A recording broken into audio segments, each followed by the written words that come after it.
नमस्कार दोस्तों, मैं सुमित कुमार आपके अपने YouTube channel fact with S के बहुत बहुत स्वागत करता हूं। तो आज हम BSF SCR और RM के सिलेबस में पढ़ने जा रहे हैं आवर्त साड़ी का चैप्टर जो हमारा चल रहा है पी ब्लॉक में मैंने कल 4th A ग्रुप के एलिमेंट को पढ़ाया था। ठीक है, उनकी प्रॉपर्टी, उनके धातु लक्षण, उनके परमाणु आकार, परमाणु त्रिज्या क्या होती है, वो सब बताया था। ऐसे ही हम 5th A वर्ग के तत्वों का अध्ययन करेंगे आज। 5th A वर्ग के तत्वों को हम का नाइट्रोजन परिवार के तत्व बोलते हैं। ये मैंने पहले ही बता दिया है। नाइट्रोजन परिवार के तत्वों क्यों बोलते हैं, क्योंकि ये नाइट्रोजन से शुरुआत होती है इनकी, और इनको विषैला वर्ग भी बोलते हैं। ठीक है, विषैली वर्ग के तत्व। ठीक, तो दम घोटने वाले तत्व होते हैं ये। ठीक है, तो इसमें आप हम पढ़ते हैं। तो अगर वीडियो अच्छा लगता है तो अधिक से अधिक लाइक और शेयर किया करो, और चैनल को अधिक से अधिक सब्सक्राइब करो। तो शुरू करते हैं। देखिए, 5th A वर्ग के तत्व, ठीक है, इनको हम नाइट्रोजन परिवार के तत्व बोल देते हैं। नाइट्रोजन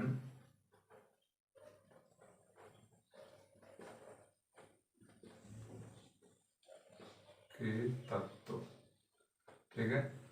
ये जो नाइट्रोजन परिवार के तत्व हैं, इनको केवल मैं याद करने की ट्रिक, परमाणु क्रमांक और कुछ मोस्ट इम्पोर्टेंट इनके जो भौतिक गुण हैं वो बता दूंगा। लेकिन बाकी जो विद्युत ऋणात्मकता, इलेक्ट्रॉन बंधुता, जो बाकी और भी गुण हैं, वो मैंने एक टेबल बनाई थी, उसके अनुसार पूरे घटते बढ़ते रहते हैं। बाएं से दाएं जाने पर और ऊपर से नीचे जाने पर, ये सब उसी को फॉलो करते हैं। ठीक है, केवल हमारा पी ब्लॉक में एक ऐसा वर्ग था जो 13वां वर्ग, बोरोन परिवार फैमिली, तो वो ही नहीं, वो थोड़ा अपवाद था, इस वजह से मैंने डिटेल में पढ़ाया था। बाकी ये तो सब एक जैसे ही है।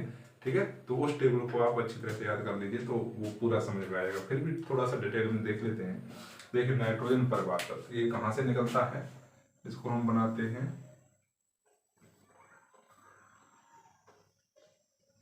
1 2 3 4 5। ठीक है, अब ये आवर्त सारणी हमारी ऐसी है, मैं रोज बना के दिखाता हूँ आपको।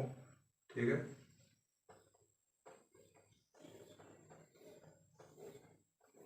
ऐसे कुछ ढांचा है आवर्त सारणी का अपना। ठीक,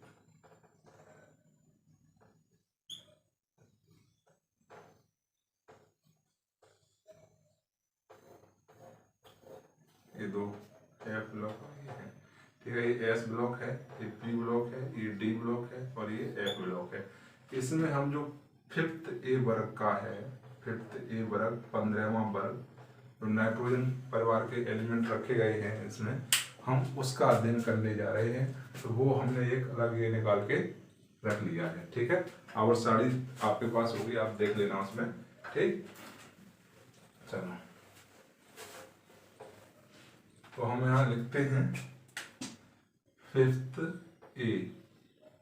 ठीक है, यहाँ 15 लिख सकते हैं हम। ठीक है, 15 आया समझ में।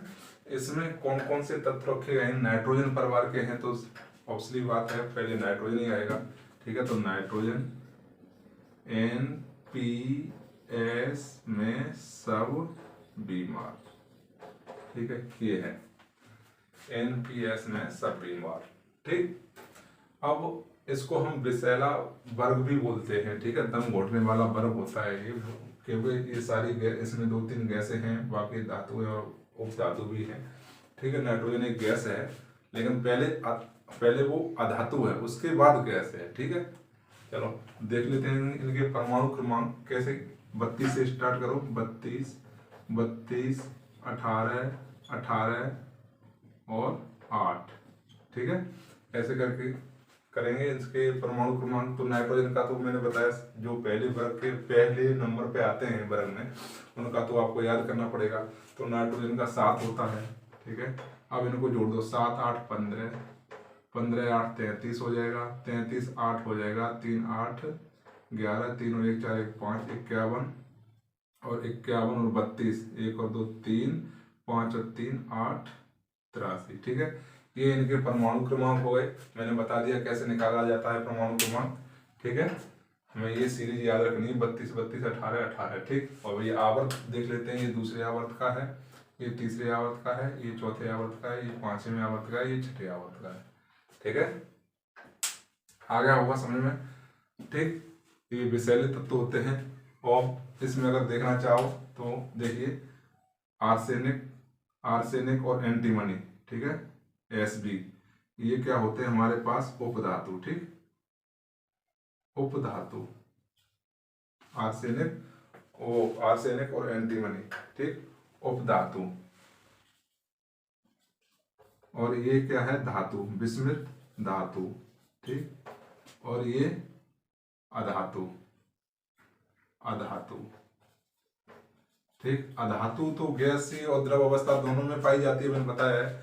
तो ये गैस है, नाइट्रोजन गैस है, ठीक है। और ये फास्फोरस मोम जैसा द्रव है, मोम जैसा, अधिक ठोस नहीं है, कहने का मतलब बोलेंगे। चलो उसको आगे लिखा दूंगा, यहाँ लिखा देता हूं,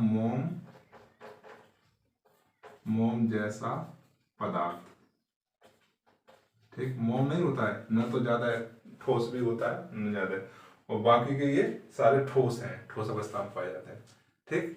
चलो मैं और भी आगे लिखा देता हूँ, तो देखते हैं इसको, ठीक। 5th A, इसको याद करने की ट्रिक क्या है, कैसे करेंगे याद, NPS में सब बीमार,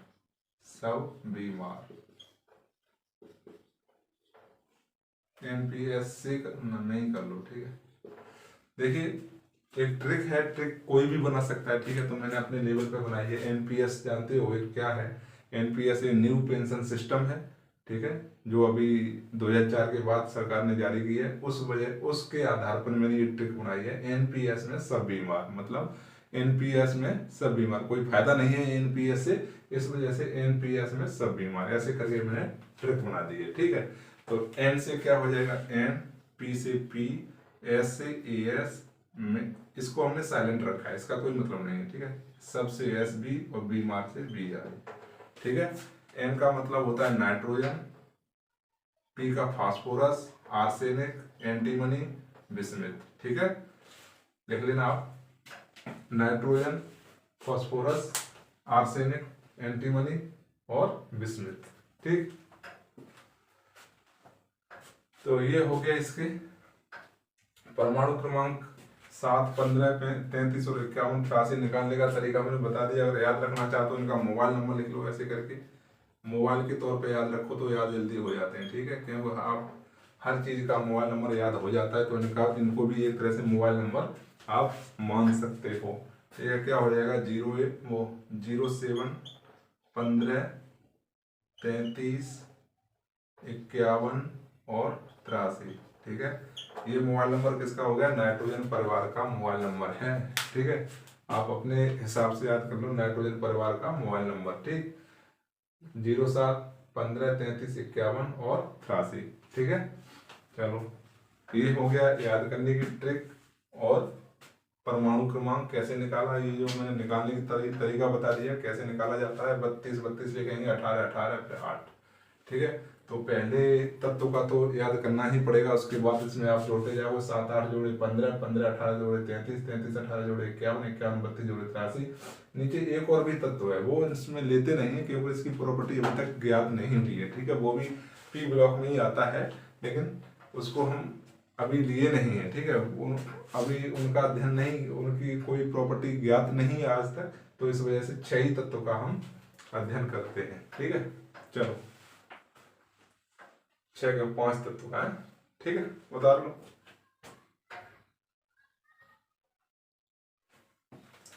अब देखिए इन तत्वों का इलेक्ट्रॉनिक विन्यास कैसे होता है, इनके बाहरी कोश में उपकोश में कितने इलेक्ट्रॉन होते हैं वो मैं बताता हूँ। देखिए ये जो 5th A वर्ग के तत्व हैं, इनके बाहरी कोश में 5 इलेक्ट्रॉन रहते हैं, ठीक है। तो देखते हैं इनका इलेक्ट्रॉनिक विन्यास, ठीक है। देखो लिखने की जरूरत नहीं है, लिखना चाहो लिख सकते हो। इनके बाहरी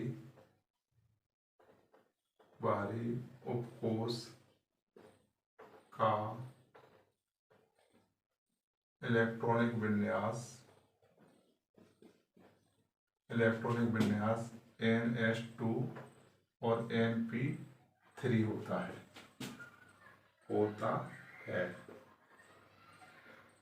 ठीक है। NH2 और NP3 होता है, यानी कि भारी कोश का होता है। ठीक, तो किसी एक का कर लेते हैं एग्जाम्पल के तौर पर। फास्फोरस देख लीजिए, फास्फोरस 15 का कैसे करेंगे, 1s2 2s2 2p6 3s2 3p6, 2 2 4 6 10 2 12 और 12 3 15।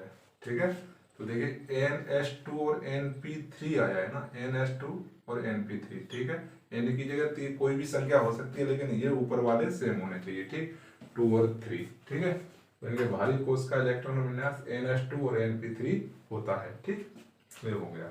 ठीक, दूसरा लिखते हैं इसका, परमाणु आकार।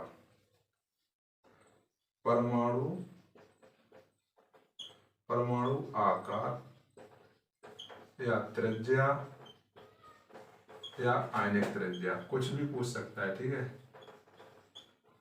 त्रिज्या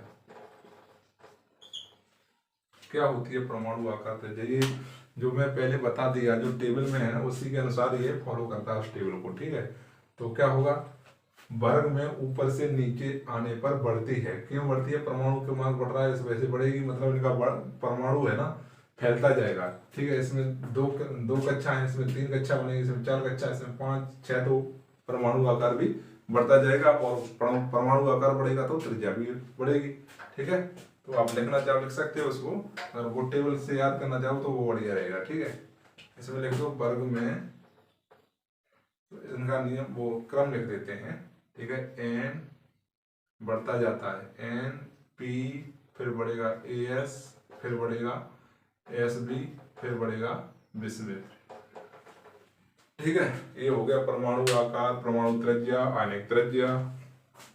ठीक है, चलो इसको उतार लो।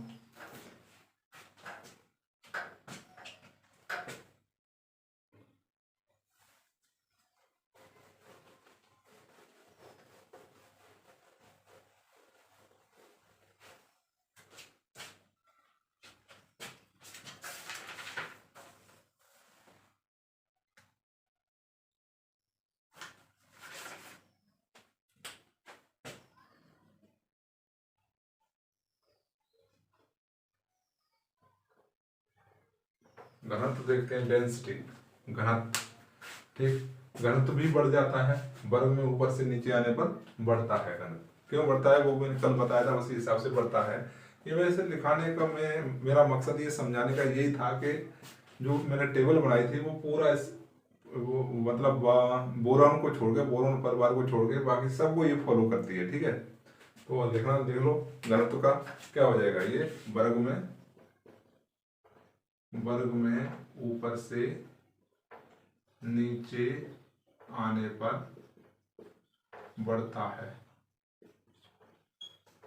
क्यों बढ़ता है वो मैंने बताया था कल पिछली वाली क्लास में, घनत्व बराबर मास बट्टे द्रव्यमान, उस सूत्र के अनुसार ये बढ़ता है। ठीक है, तो इसका बढ़ता हुआ क्रम लिख सकते हो, N P S S B और बी आई विस्मित।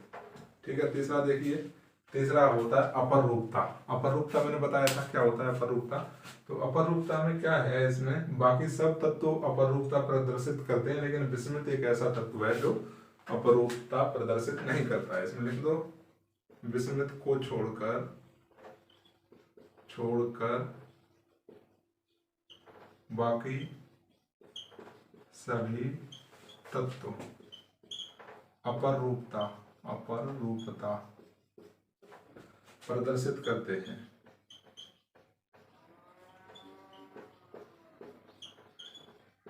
ठीक है, विस्मित को छोड़कर बाकी सब इसमें तत्व हैं वो अपरूपता प्रदर्शित करते हैं। ठीक है, तो नंबर 1। ठीक है, नंबर अपने हिसाब से डालना। संयोजकता,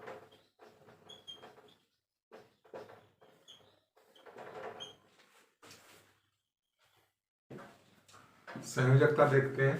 देखिए, इनके भारी कोश में 5 इलेक्ट्रॉन होते हैं। ठीक है, तो इनको अष्टक पूरा करने के लिए कितने इलेक्ट्रॉन की जरूरत पड़ेगी, 3 की।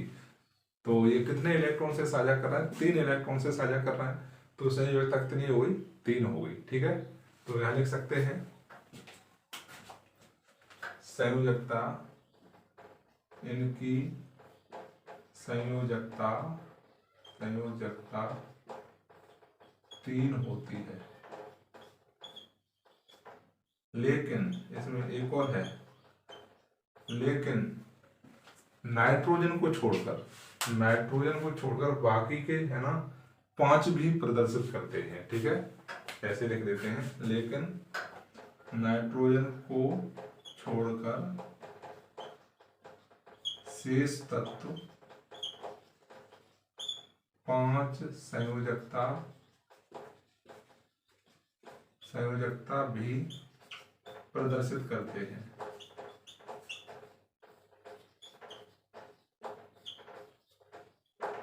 ठीक है, संयोजकता इनकी बैलेंसी, इनकी संयोजकता 3 होती है, लेकिन नाइट्रोजन को छोड़कर शेष तत्व 5 संयोजकता भी प्रदर्शित करते हैं। कहने का मतलब ये है, नाइट्रोजन ही एक ऐसा इसमें इस वर्ग में तत्व है वो 3 संयोजकता प्रदर्शित करता है, बाकी के जो तत्व है वो 3 भी करते हैं और 5 भी करते हैं, वो उनके यौगिक पर आधारित होता है। ठीक है, चलो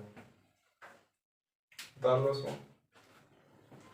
अब देखते हैं अगला ऑक्सीकरण संख्या। ठीक है, ऑक्सीकरण संख्या, ऑक्सीडेशन नंबर बोलते हैं इसको, ऑक्सीकरण संख्या।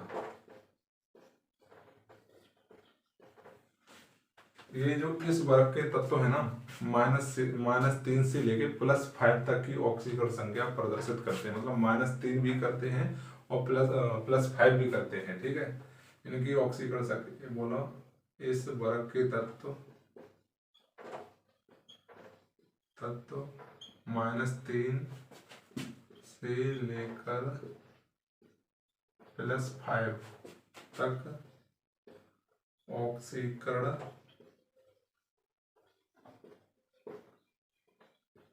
संख्या प्रदर्शित करते हैं।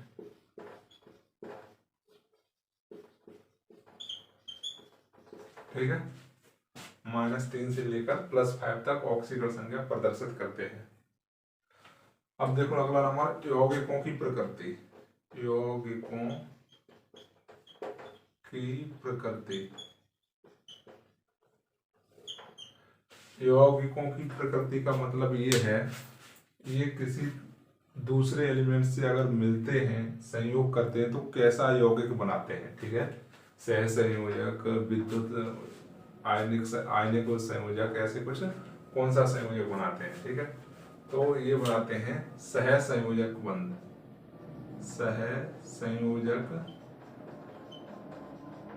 सहसंयोजक यौगिक का निर्माण करते हैं। ये तत्व सहसंयोजक यौगिक का निर्माण करते हैं। ठीक है, ये सहसंयोजक, विद्युत सहसंयोजी, ये सब मैं पढ़ाऊंगा। ठीक है, आप केवल इतना ही समझ लो कि इस वर्ग के तत्व सहसंयोजक यौगिक का निर्माण करते हैं। जब किसी दूसरे यौगिक से ये क्रिया करते हैं, रिएक्शन करते हैं, तो सहसंयोजक यौगिक बनाते हैं। ठीक है, चलो आज के लिए बस इतना ही। हमारा ये नाइट्रोजन परिवार के तत्व पूरे कंप्लीट हो गए। नए गुण और याद करने की ट्रिक इलेक्ट्रॉन विन्यास में करा दिया। ठीक है, तो देखते रहिए वीडियो को। अगर अच्छा लगता है तो लाइक और शेयर करें और चैनल को अधिक से अधिक सब्सक्राइब करें। Okay, thank you.